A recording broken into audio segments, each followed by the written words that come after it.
نحمده ونصلي على رسوله الكريم اما بعد فاعوذ بالله من الشيطان الرجيم بسم الله الرحمن الرحيم رب اشرح لي صدري ويسر لي امري واحلل عقدة من لساني يفقهوا قولي۔ آج ہم نماز جنازہ کے بارے میں پڑھیں گے۔ کسی نے ایک چھوٹا سا واقعہ لکھا ہے کہ ایک پی ایچ ڈی ڈاکٹر صاحب کے والد کا انتقال ہوا تو انہوں نے ایک عالم دین سے کہا کہ آپ نے نماز جنازہ پڑھانا ہے۔ جنازے کے بعد اس ڈاکٹر نے زار و قطار رونا شروع کر دیا۔ لوگوں نے اس کو تسلی دی کہ ایسا صدمہ ہر آدمی کو پیش آتا ہے کہ تم اتنا نہ رو، اس لیے صبر کرنا چاہیے، لیکن وہ مسلسل روتا رہا۔ آخر کار عالم دین نے آگے بڑھ کر پوچھا کہ آپ اتنا کیوں رو رہے ہیں؟ اس نے کہا کہ میں اس وجہ سے نہیں رو رہا کہ میرے والد فوت ہو گئے، کیونکہ ہر ایک کو دنیا سے جانا ہے۔ میں تو اس بات پہ رو رہا ہوں کہ میرے والد نے مجھے اتنی دنیاوی تعلیم دلوائی لیکن جنازہ پڑھنا نہیں سکھایا، دین کی تعلیم نہیں دی۔ ہم اپنی اولاد کو کم از کم اتنا دین تو سکھا دیں کہ ہمارے مرنے کے بعد وہ ہمارے لیے دعا ہی کر سکے۔ ہر شخص کو وہی ملتا ہے نا جس کی وہ تڑپ رکھتا ہے، طلب رکھتا ہے۔ اگر ہم یہ چاہتے ہیں کہ ہمارے بچے جو ہیں وہ دنیا میں بہت آگے جائیں تو ظاہر ہے ہماری ساری کی ساری کوشش صرف اسی بات کے لیے ہوگی، دوسری کسی بات کی سوچنے کا وقت نہ ہوگا۔ لیکن اگر ہمیں اپنی اور اپنے بچوں کی آخرت یاد ہو تو اس میں سے کچھ نہ کچھ وقت ایسی تعلیم کے لیے بھی ضرور نکالیں۔ بہت سے لوگ جنازے میں شریک ہوتے ہیں لیکن پڑھتے کچھ نہیں، اس میں صرف ایکشن کر کے ختم کر دیتے ہیں کیونکہ پتہ ہی نہیں پڑھنا کیا ہے۔ ہو سکتا ہے آپ کو زندگی میں کبھی بھی موقع نہ ملے کسی کا جنازہ پڑھنے کا، لیکن آپ اپنے بچوں کو اس کی تعلیم تو دے سکتے ہیں۔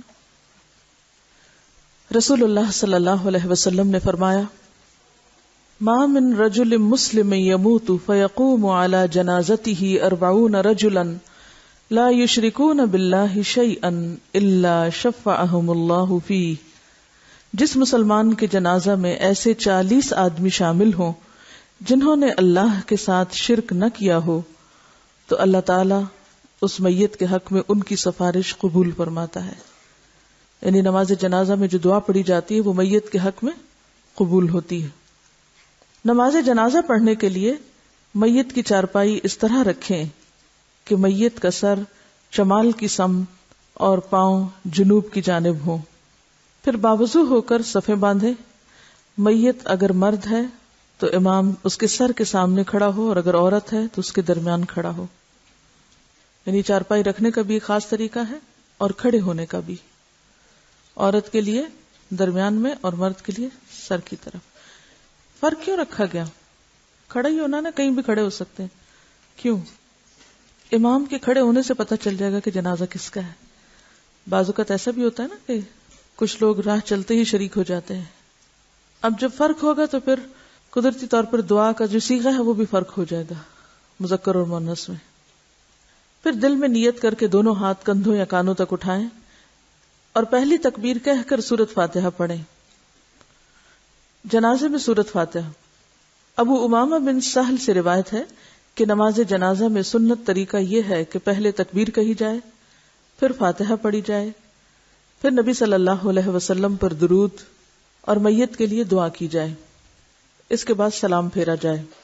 طلحہ بن عبداللہ بن عوف کہتے ہیں کہ میں نے ابن عباس کے پیچھے نماز جنازہ پڑھی تو آپ نے سورۃ فاتحہ پڑھی اور فرمایا، میں نے یہ اس لیے کیا ہے تاکہ تم جان لو کہ یہ سنت ہے۔ طلحہ بن عبداللہ کی ایک روایت میں فاتحہ کے بعد دوسری سورت پڑھنے کا بھی ذکر ہے۔ معلوم ہوا تکبیر اولیٰ کے بعد سورۃ فاتحہ کا پڑھنا سنت ہے۔ سورۃ فاتحہ اور دوسری سورت پڑھ کر امام کو دوسری تکبیر کہنی چاہیے، پھر نماز والا درود شریف پڑھیں، اس کے بعد تیسری تکبیر کہہ کر ان دعاؤں میں سے کوئی دعا پڑھیں۔ تو کس طرح ہوا؟ پہلی دفعہ اللہ اکبر کہہ کے سورۃ فاتحہ اور دوسری سورت پڑھ کر پھر اللہ اکبر کہہ کے درود شریف، پھر اللہ اکبر کہہ کے دعائے جنازہ۔ ٹھیک ہے؟ پہلی دعا، اللہم اغفر لحینا ومیتنا وصغیرنا وکبیرنا وذکرنا وانثانا وشاہدنا وغائبنا اللہم من احییتہ منا فأحیہ علی الایمان ومن توفیتہ منا فتوفہ علی الاسلام اللہم لا تحرمنا اجرہ ولا تضلنا بعدہ۔ اے اللہ ہمارے زندہ اور مردے کو، چھوٹے اور بڑے کو، مرد اور عورت کو، حاضر اور غائب کو بخش دے۔ اے اللہ ہم میں سے جس کو تو زندہ رکھے اسے اسلام پر زندہ رکھ، اور ہم میں سے جس کو تو فوت کرے اسے ایمان پر فوت کر۔ اے اللہ ہمیں اس میت کے اجر سے محروم نہ رکھ، اور اس کے بعد ہمیں کسی آزمائش میں نہ ڈال۔ دوسری دعا، اللہم اغفر لہ وارحمہ وعافہ واعف عنہ واکرم نزلہ ووسع مدخلہ واغسلہ بالماء والثلج والبرد ونقہ من الخطایا کما نقیت الثوب الابیض من الدنس وابدلہ دارا خیرا من دارہ واہلا خیرا من اہلہ وزوجا خیرا من زوجہ وادخلہ الجنۃ واعذہ من عذاب القبر وقہ فتنۃ القبر وعذاب النار۔ الہی اسے معاف فرما، اس پر رحم فرما، اسے عافیت میں رکھ، اس سے درگزر فرما، اس کی بہترین مہمانی فرما، اس کی قبر فراخ فرما، اس کے گناہ پانی، اولوں اور برف سے دھو ڈال، اسے گناہوں سے اس طرح صاف کر دے جیسے تو سفید کپڑے کو میل سے صاف کرتا ہے۔ اسے اس کے دنیا والے گھر سے بہتر گھر، دنیا کے لوگوں سے بہتر لوگ اور اس کی بیوی سے بہتر جوڑا عطا فرما، اسے بہشت میں داخل فرما، اور فتنہ قبر، عذاب قبر اور عذاب جہنم سے بچا۔ تیسری دعا، اللہم ان فلان ابن فلان فی ذمتک وحبل جوارک فقہ من فتنة القبر وعذاب النار وانت اہل الوفاء والحمد اللہم فاغفر لہ وارحمہ انک انت الغفور الرحیم۔ الہی یہ فلاں بن فلاں تیرے ذمے اور تیری رحمت کے سائے میں ہے، اسے فتنہ قبر، عذاب قبر اور آگ کے عذاب سے بچا، تو اپنے وعدے وفا کرنے والا اور لائق تعریف ہے۔ الہی اسے معاف فرما دے اور اس پر رحم فرما، بلا شبہ تو بخشنے اور رحم کرنے والا ہے۔ چوتھی دعا، اللہم عبدک وابن امتک احتاج الی رحمتک وانت غنی عن عذابہ ان کان محسنا فزد فی حسناتہ وان کان مسیئا فتجاوز عنہ۔ الہی تیرا یہ بندہ، تیری بندی کا بیٹا تیری رحمت کا محتاج ہے، تو اسے عذاب نہ دے تو تجھے کیا پرواہ، اگر یہ نیک تھا تو اس کی نیکیوں میں اضافہ فرما، اور اگر گناہ گار تھا تو اسے معاف فرما دے۔ جب کہیں ڈیتھ ہو تو یہ دعائیں پرنٹ کر کے، کاپی کر کے لوگوں کو دی جانی چاہیے۔ وہاں بیٹھ کے لوگ گپ شپ کرتے ہیں یا اپنا اپنا قرآن پڑھ کے چلے جاتے ہیں، اور جو مردے کو ضرورت ہوتی ہے اس کی طرف کوئی توجہ ہی نہیں کرتا۔ جنازے کے مسائل۔ رسول اللہ صلی اللہ علیہ وسلم نے فرمایا، جو مومن ثواب کی نیت سے کسی مسلمان کے جنازے کے ساتھ جاتا ہے، اس کے ساتھ رہتا ہے، اس کا جنازہ پڑھتا ہے اور اس کو دفن کر کے فارغ ہوتا ہے، تو اس کے لیے 2 قرات ثواب ہے، ہر قرات احد پہاڑ کے برابر ہے، اور جو صرف جنازہ پڑھ کر واپس آ جاتا ہے تو اس کے لیے 1 قرات ہے۔ رسول اللہ صلی اللہ علیہ وسلم نے فرمایا، میت کو جلد دفن کرو، اگر وہ نیک ہے تو جس طرف تم اسے بھیج رہے ہو وہ اس کے لیے فائدہ مند ہے، اور اگر وہ برا ہے تو اس کو اپنی گردنوں سے اتار دو گے۔ سنت یہ ہے کہ نماز جنازہ میں سورۃ فاتحہ اور دعائیں آہستہ پڑھی جائیں۔ حضرت عبداللہ بن عباس نے جنازہ میں تعلیماً فاتحہ بلند آواز سے پڑھی۔ تعلیماً کا کیا معنی ہے؟ سکھانے کے لیے، جیسے صلاۃ التسبیح اگر کبھی اونچی پڑھ دی جائے تاکہ لوگوں کو اگر وہ کلمہ نہیں آتا تو سن سن کے یاد کر لیں، تو صحابہ کرام کے طرز عمل سے اس کی رخصت موجود ہے۔ اس کو روٹین نہیں بنانا چاہیے، لیکن ایک غرض کے فرق ہونے سے طریقے میں کچھ نہ کچھ فرق کیا جا سکتا ہے، اور اگر وہ خاص طور پر صحابی سے ثابت ہو۔ لہٰذا نماز جنازہ میں امام تعلیماً اونچی آواز سے قرات کر سکتا ہے، کیونکہ بہت سے لوگ ایسے جنازے میں آج شریک ہوتے ہیں نا جن کو پتہ نہیں ہوتا کہ اب پڑھنا کیا ہے۔ یہاں نیچے حاشیہ دیکھیے 4 نمبر، تعلیم کے علاوہ مطلقاً جائز ہونے کی بنا پر بھی بلند آواز سے جنازہ پڑھایا جا سکتا ہے. چنانچہ عوف بن مالک فرماتے ہیں نبی صلی اللہ علیہ وسلم نے نماز جنازہ میں ایک دعا پڑھی جو میں نے یاد کر لی اور میں نے تمنا کی کہ کاش یہ میرا جنازہ ہوتا. یعنی اتنی اچھی دعا ہوئی اس کے لیے. نبی صلی اللہ علیہ وسلم نے فرمایا جب تم جنازہ دیکھو تو کھڑے ہو جاؤ. جو شخص جنازے کے ساتھ جائے اس وقت تک نہ بیٹھے جب تک جنازہ نہ رکھا جائے. نبی صلی اللہ علیہ وسلم نے شہداء کو خون سمیت دفنانے کا حکم دیا. نہ ان پر نماز جنازہ پڑھی نہ ان کو غسل دیا. حضرت ابو ہریرہ رضی اللہ عنہ نے نماز جنازہ کی 4 تکبیریں روایت کی.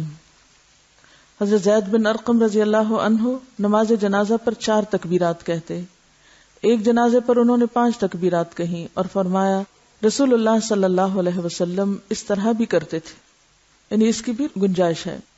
رسول اللہ صلی اللہ علیہ وسلم نے سہیل رضی اللہ عنہ اور ان کے بھائی کی نماز جنازہ مسجد میں پڑھائی. تو اس سے کیا پتہ چلتا ہے کہ مسجد میں بھی جنازہ پڑھایا جا سکتا ہے. صدیق اکبر کی نماز جنازہ بھی مسجد میں پڑھی گئی. فاروق اعظم کی نماز جنازہ حضرت صہیب نے مسجد میں پڑھائی. رسول اللہ صلی اللہ علیہ وسلم نے فرمایا 4 مسلمان جس مسلمان کی تعریف کریں اور اچھی شہادت دیں اللہ اس کو جنت میں داخل کرے گا. ہم نے عرض کیا اور 3؟ آپ نے فرمایا 3 بھی.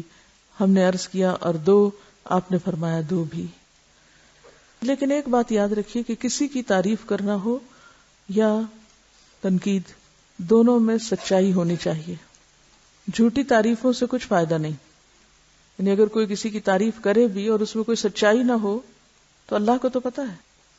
تو اس لیے اس حدیث کو پڑھ کر یہ غلط فہمی نہ ہو کہ یہ تعریف کو ایک منوپلی ہے کہ کچھ لوگ مل جل کے کہیں کہ ٹھیک ہے کسی کو کوئی رشوت دے کے مر جائے کہ دیکھو میرے بات تم چاہے میں غلط ہوں مگر میری تعریفیں کرنا تاکہ فرشتے لکھ لیں. تو جو شخص جس تعریف کا مستحق نہ ہو تو وہ تعریف اس کو فائدہ بھی نہیں دیتی. اور یہ بھی یاد رکھیے کہ اگر آپ کا دل دوسروں کے لیے کھلا ہوگا آپ دوسرے کی خوبی بیان کریں گے تو وہ بھی آپ ہی کے حق میں اچھا ہے. اور اگر آپ دوسروں کے عیب ہی چنتے رہے تو پھر اللہ تعالیٰ ایسے لوگ مقرر کر دے گا جو آپ کے عیب ہی چنتے رہیں گے. حضرت عثمان بن مظعون جو تھے ام العلا انصاریہ جن کے گھر میں انہوں نے وفات پائی وہ فرماتی ہیں کہ جب تجہیز و تکفین کے بعد جنازہ تیار ہوا تو آن حضرت صلی اللہ علیہ وسلم تشریف لائے. میں نے کہا ابو الصائب تم پر خدا کی رحمت ہو. میں گواہی دیتی ہوں کہ خدا نے تم کو معزز کیا. میں اس بات پہ گواہ ہوں کہ خدا نے تمہیں بہت عزت بخشی ہے. ارشاد ہوا تمہیں کس طرح معلوم ہوا کہ خدا نے انہیں معزز کیا؟ میں نے عرض کی کہ میرا ماں باپ آپ پہ فدا ہو یا رسول اللہ. پھر خدا کس کو معزز کرے گا اگر عثمان بن مظعون کو نہیں؟ فرمایا عثمان کو درجہ یقین حاصل تھا اور میں اس کے لیے بہتری کی امید رکھتا ہوں، لیکن خدا کی قسم میں رسول خدا ہو کر بھی نہیں جانتا کہ میرا انجام کیا ہوگا. اور اس غلطی کا ہم میں سے بہت سے لوگ شکار ہیں.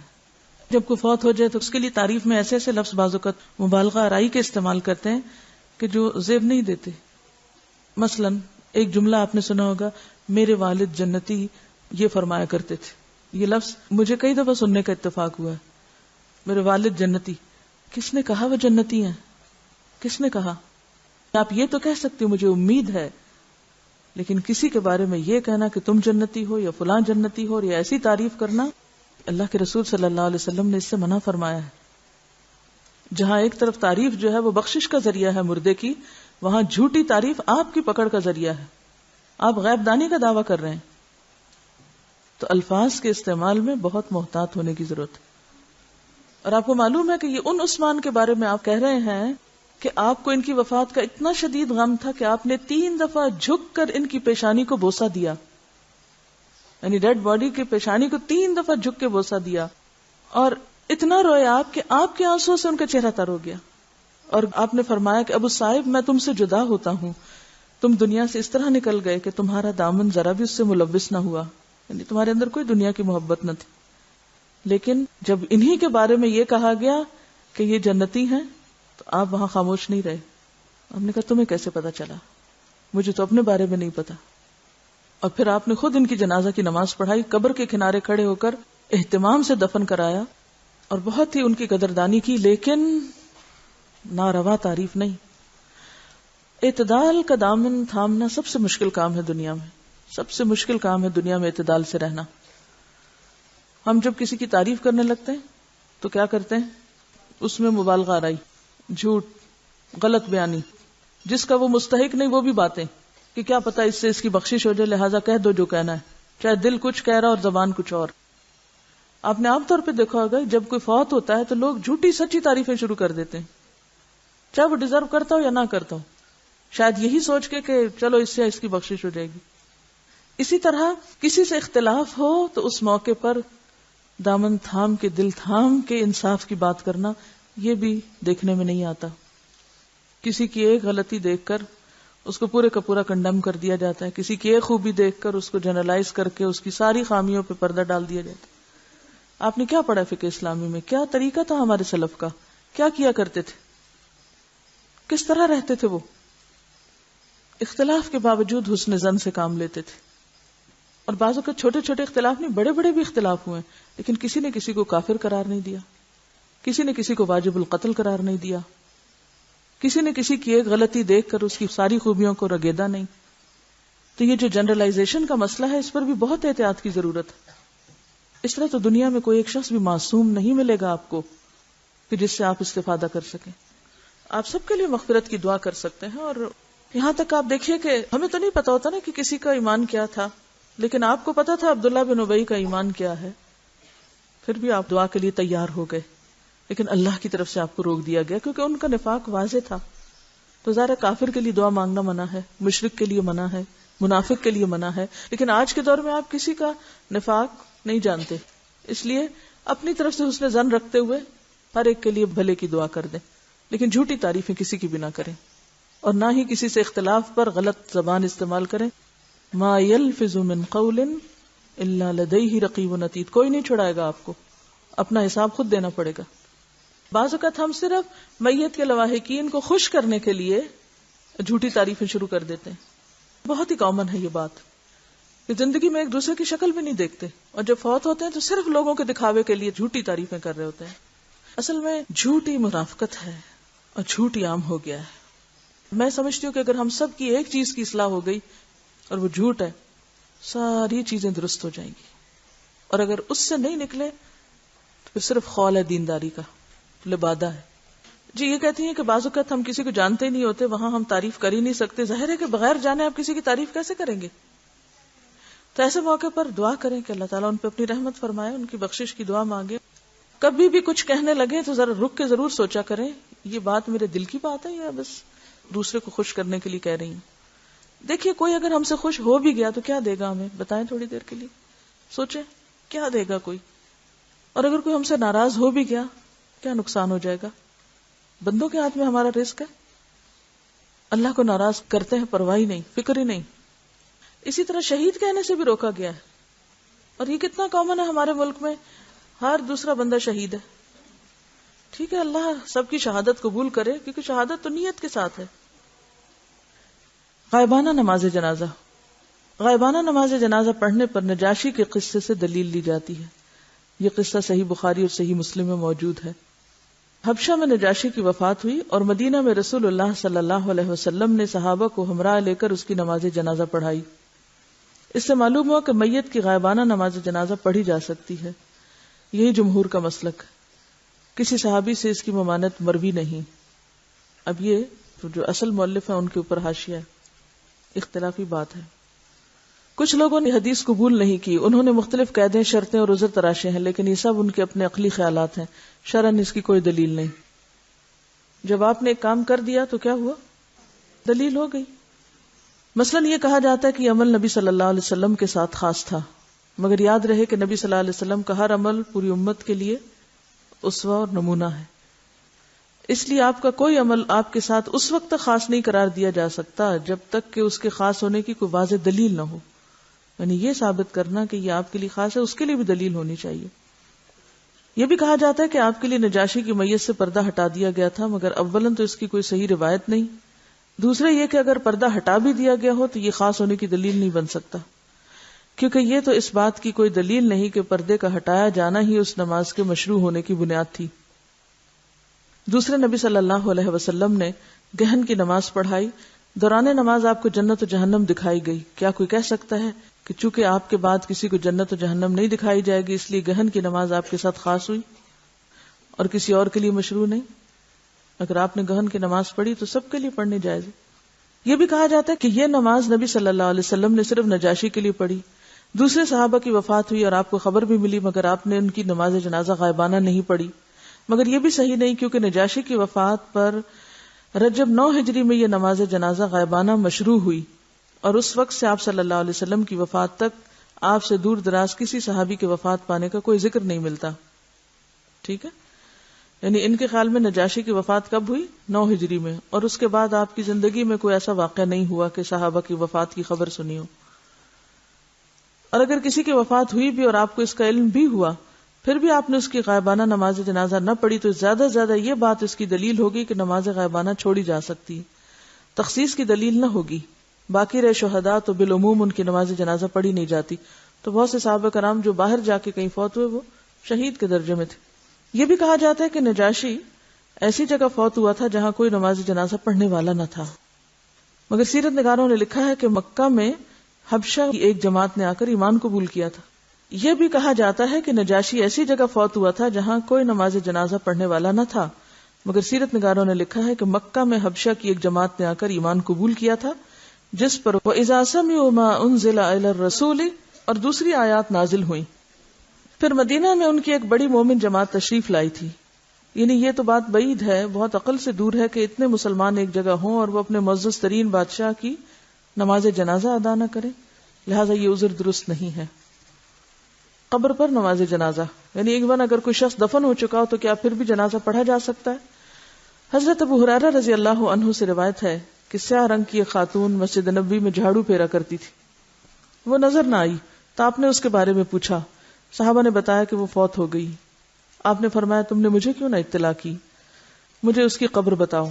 صحابہ نے آپ کو اس کی قبر بتائی، پھر آپ نے قبر پر نماز جنازہ پڑھی اور فرمایا یہ قبریں تاریکی اور ظلمت سے بھری ہوتی ہیں، میری نماز کے سبب اللہ تعالیٰ ان کو روشن کر دیتا ہے۔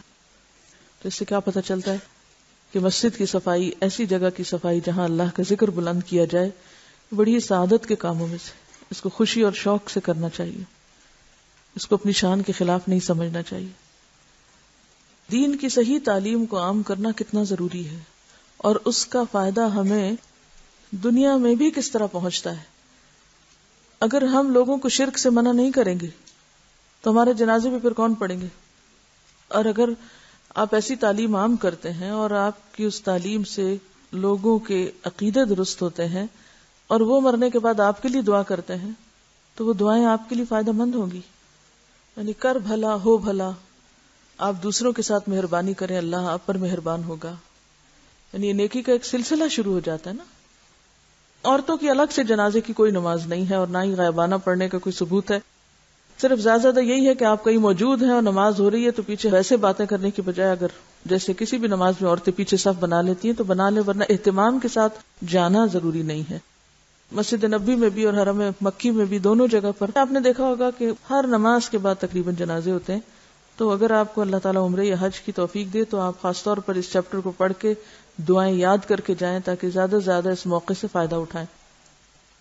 یہ کہتی ہیں کہ بعض اوقات یہ لکھا ہوتا ہے کہ وہ فلسطین میں جو لوگ شہید ہوئے ان کا غائبانہ جنازہ پڑھا جائے اور بڑے بڑے بینرز لگے ہوتے ہیں۔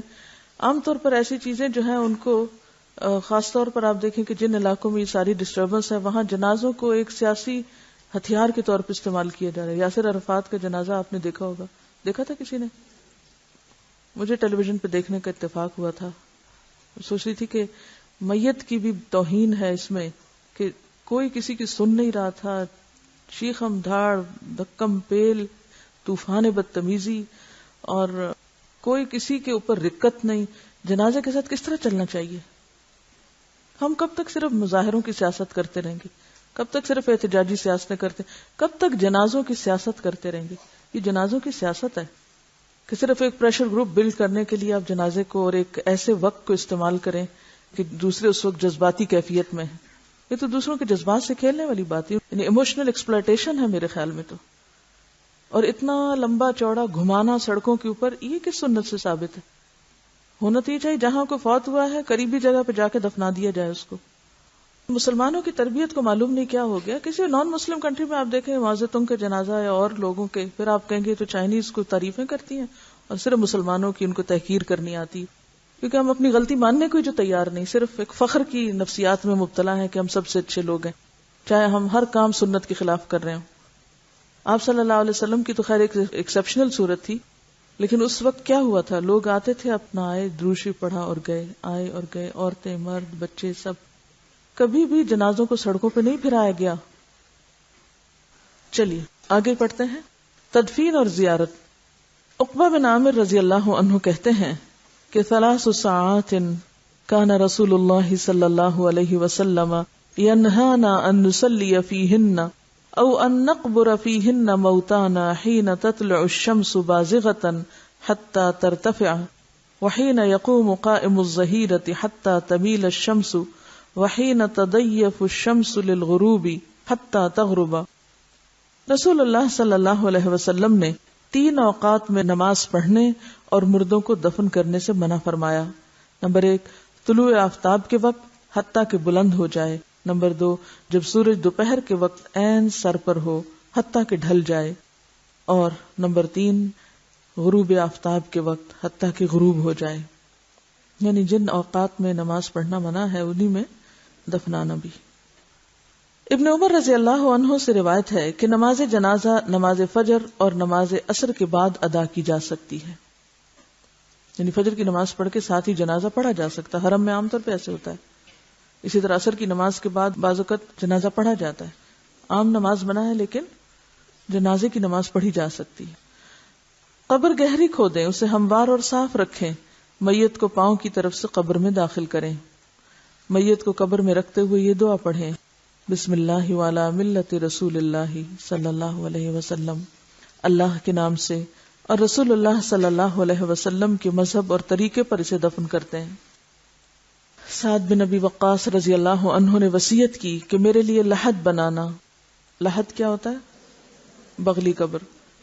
اور اس پر کچی اینٹیں لگانا جیسے کہ رسول اللہ صلی اللہ علیہ وسلم کے لیے کیا گیا تھا.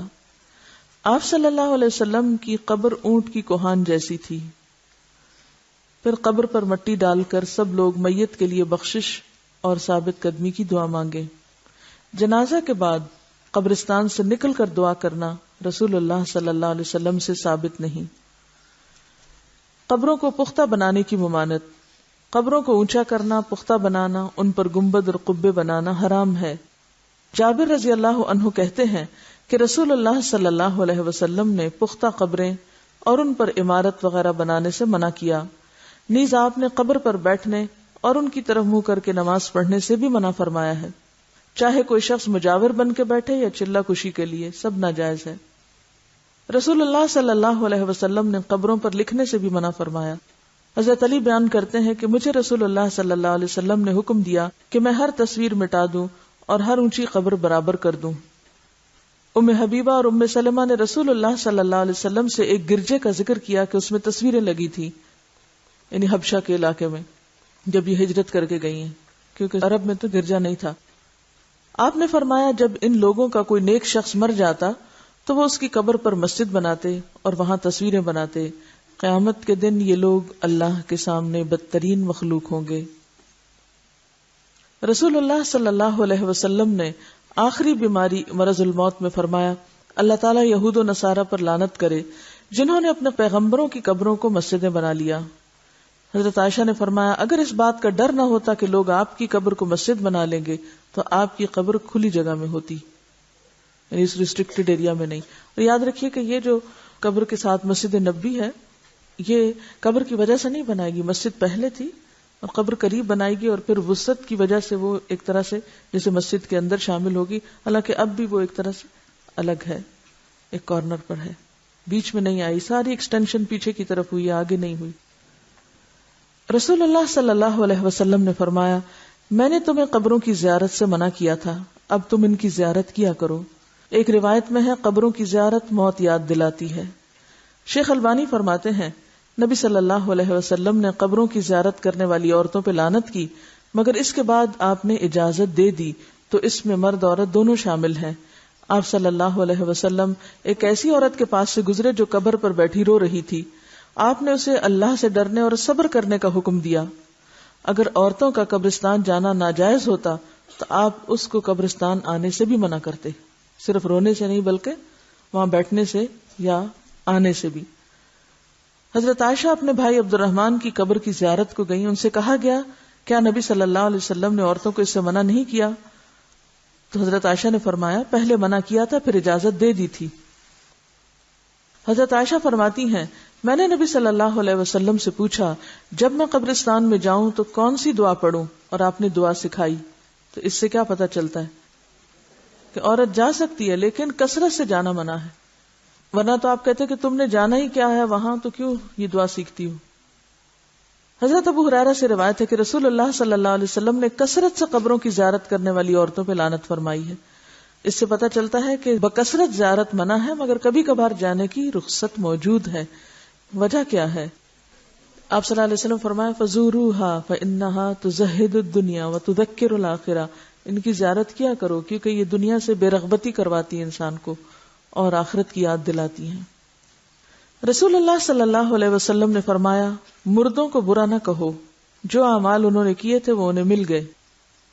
ہم لوگ اس ادب اور اخلاق سے بھی عاری ہیں, وہیں بیٹھے بیٹھے شروع ہو جاتے ہیں کہ اس کا چہرہ ایسے لگ رہا ہے, اس کے ہونٹ ایسے ہیں تو اس کا ناک ایسا ہے تو اس کی رنگ ایسا ہو رہا ہے تو اس نے پتہ نہیں کون کون سا گناہ کیا ہوگا. حالانکہ بعض اوقات بعض بیماریاں ایسی ہوتی ہیں کہ جن کی وجہ سے اسکن کا رنگ تبدیل ہو جاتا ہے.